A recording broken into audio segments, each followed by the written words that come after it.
नमस्कार दोस्तों, क्या आप वो सभी फैक्टर्स, वो सभी इन्फ्लुएंसेस के बारे में डिटेल में जानना चाहते हैं जो किसी भी एंटरप्रेन्योर को अपना बिजनेस वेंचर सक्सेसफुली रन करने के लिए अफेक्ट कर सकते हैं? जी हाँ दोस्तों, अपने बिजनेस को सक्सेसफुली रन करने के लिए या फिर अपने स्टार्टअप को आगे ले जाने के लिए, मतलब कि मार्केट में इंट्रोड्यूस करने के लिए हमें इन फैक्टर्स, इन इन्फ्लुएंसेस के बारे में डिटेल में जानना जरूरी है। इससे आपको ये पता चल पाएगा कि आप मतलब कहाँ पे लेकिंग है और कहाँ पे आपकी स्ट्रेंथ है। पर ये वीडियो स्टार्ट करने से पहले मैं आपको ये बताना चाहूंगा कि अगर आप बिजनेस रिलेटेड, एंटरप्रेन्योरशिप रिलेटेड या फिर कंस्ट्रक्शन रिलेटेड बिजनेस करना चाहते हो तो मैंने इसके ऊपर एक पूरा दी एक्सक्लूसिव कोर्स बना के रखा है। इसका नाम है entrepreneurship in civil engineering and construction. इसमें आपको ये सिखाया जाएगा कि आप अपनी इंजीनियरिंग स्किल्स यूज करके पैसे कैसे कमा सकते हो। तो इसकी लिंक आपको नीचे डिस्क्रिप्शन बॉक्स में मिल जाएगी। और अगर आप इस वीडियो को देख करके ये कोर्स परचेज करते हो तो आपको अलग से मतलब कूपन कोड मिल जाएगा वेलकम 50 करके, जिसमें आपको और डिस्काउंट मिल जाएगा।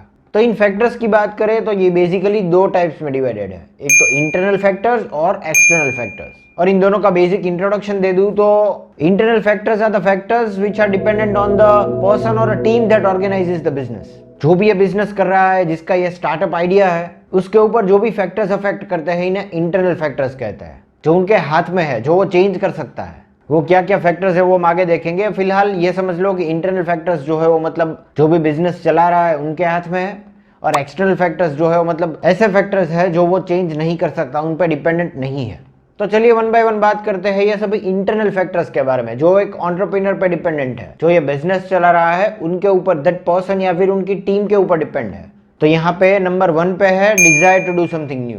तो अब आप समझ सकते हैं desire to do something new. अगर कोई बिजनेस सच में करना चाहता है तो उसके अंदर सबसे पहले तो वो जुनून, वो जज्बा होनी चाहिए, वो पूरा टाइम मोटिवेटेड रहना चाहिए। And yes, motivation is not the only thing, discipline is main thing. अगर उसका डिजायर, उसका बर्निंग डिजायर इतना स्ट्रांग है तो वो अपना मोटिवेशन भी फॉलो करेगा और अपना डिसिप्लिन भी फॉलो करेगा, जिससे कि वो कंसिस्टेंट रह पाए। तो अगर आपके अंदर ये चीज है तो you can consider this point positively. फिर इंटरनल फैक्टर्स में नंबर 2 पे है एजुकेशनल बैकग्राउंड। तो अगेन ये पर्सनल लेवल पे आ गया। एक एंटरप्रेन्योर कितना पढ़ा हुआ है, उनका एजुकेशन लेवल क्या है, उनके पास क्या नॉलेज है, क्या स्किल्स है, ये सभी चीजें जो है मतलब इसीलिए इसे इंटरनल फैक्टर कहते हैं, उनका एजुकेशनल बैकग्राउंड। अगर आपकी नॉलेज जो है वो मतलब सिविल इंजीनियरिंग बेस्ड है, आपकी स्किल्स जो है वो मतलब सिविल इंजीनियरिंग की है, आपने कॉलेज सिविल इंजीनियरिंग में की है, तो definitely this is going to be a beneficial point अगर आप एक कंस्ट्रक्शन रिलेटेड बिजनेस करते हो। मशीन में अगर आप कोई प्रोडक्शन मैन्युफैक्चरिंग के साइड जाते हो तो फिर से मतलब आपका एजुकेशनल बैकग्राउंड जो है वो मतलब काम नहीं आएगा यहाँ पे। ऑब्वियसली नॉलेज वेस्ट नहीं जाती, पर अगर आप सिविल इंजीनियर हो और कंस्ट्रक्शन रिलेटेड बिजनेस करते हो, it is definitely going to be useful. तो मतलब कि अगर आप पढ़े लिखे हो, आपने इंजीनियरिंग की है, तो आपके लिए बिजनेस करना थोड़ा आसान हो सकता है। देन इंटरनल फैक्टर्स में नंबर 3 पे है एक्सपीरियंस। अगेन ये इंडिविजुअल पे डिपेंड है, उन कंपनी पे डिपेंड है जो मतलब ये बिजनेस चला रही है, उनके एम्प्लॉयज कितने एक्सपीरियंस्ड है, वो टीम कितनी एक्सपीरियंस्ड है, कितना पास्ट में वो वर्क कर चुके हैं। बेस्ड ऑन दिस फ्यूचर में मतलब कंपनी कितनी ग्रो होगी वो डिसाइड हो सकता है। तो ये थे टॉप 3 इंटरनल फैक्टर्स जिसके बारे में हम बात कर रहे थे। अगर आप और इसके एग्जांपल्स देखें तो मतलब you can search for the characteristics of an entrepreneur. एक एंटरप्रेन्योर के क्या गुण होते हैं, ये सभी चीजें, ये सभी पॉइंट्स, ये सभी प्रॉपर्टीज इसमें इंक्लूड होगी। पर अगर हम एक्सटर्नल फैक्टर्स की बात करें तो मतलब कि these are not dependent on the company, not dependent on the individual, ये डिपेंडेंट है on the environment, exterior environment पे डिपेंड है। तो एक्सटर्नल फैक्टर्स में नंबर 1 पे है government assistance and support. For example अगर आप इंपोर्ट एक्सपोर्ट का कोई बिजनेस कर रहे हो, या फिर मे बी अगर आप कोई कंस्ट्रक्शन रिलेटेड बिजनेस कर रहे हो, आप बिल्डर हो, तो मे बी आप इंटीरियर जो है वो चाइना से मंगवा करके यहाँ पे आप खुद का इंटीरियर कर रहे हो। इट इज पॉसिबल कि फ्यूचर में गवर्नमेंट जो है वो चाइना से मतलब आने वाला सभी मतलब मटेरियल है वो बैन कर दे, पूरा ट्रेडिंग जो है, पूरा इंपोर्ट जो है वो ही बंद कर दे। तो ये आप पे डिपेंड नहीं है, this is dependent on the government. आप गवर्नमेंट के नॉर्म्स को चेंज नहीं कर सकते, ना ही आप इन्हें ब्रेक कर सकते हैं। वैसे ही मटेरियल पे प्राइस हाइक, जीएसटी, रिसेशन, तो ये सभी चीजें मतलब आपके हाथ में नहीं होगी। तो इसका एक ही सॉल्यूशन है, यू नीड टू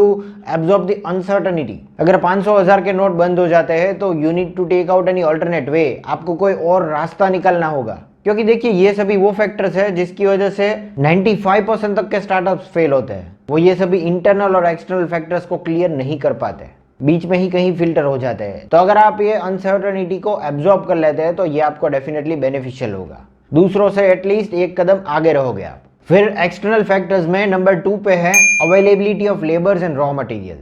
तो देखिए ये चीज भी आपके हाथ में नहीं होगी। कई दफा लेबर्स जो है वो मतलब चले जाते हैं तो वापिस नहीं आते। You definitely need manpower in order to sustain. देखिए material is a different thing. Raw material अगर आपके पास नहीं है, इन शॉर्ट इन फ्यूचर अगर शॉर्टेज भी होता है तो मे बी अगर आप अच्छे एंटरप्रेन्योर हो, आपने मतलब फ्यूचरिस्टिक सभी चीज़ें सोच करके प्लान किया है अपना बिजनेस, तो आपने वो चीज़ डेफिनेटली स्टोर करके रखी होगी, उसका बैकअप आपके पास होगा। Maybe it is possible, पर manpower is the only thing जो आपके हाथ में नहीं है। इसके लिए आपके पास एक लॉयल टीम होनी चाहिए जो मतलब आप उसको ठीक से अप्रिसिएशन दे रहे हो। जब आप उनके काम को अप्रिशिएट करोगे तभी क्या है कि वो रिटेन हो गया आपकी कंपनी में। तो अप्रिसिएशन में be in any form, financial और you might be making them feel worthy. फिर एक्सटर्नल फैक्टर्स में थर्ड नंबर पे है encouragement from big business houses. देखिए अगर आप कोई कंपनी चला रहे हो और ये सोच रहे हो कि फ्यूचर में कोई बड़ी कंपनी मतलब आपको हेल्प करेगी, आपका मतलब बिजनेस एक्वायर करेगी, आपके साथ पार्टनरशिप करेगी, जो कि ज्यादातर होता है। अगर आपका स्टार्टअप ठीक से चल जाता है तो बड़ी कंपनी आकर के आपको मतलब मे बी अच्छा खासा आपका मतलब शेयर होल्डिंग ले लेती है, फाइनेंस देती है, स्पॉन्सरशिप देती है। पर this depends on the companies. देखिए ये आप पे डिपेंड नहीं है, वो बड़ी कंपनी बिग बिजनेस हाउसेस पे डिपेंड है।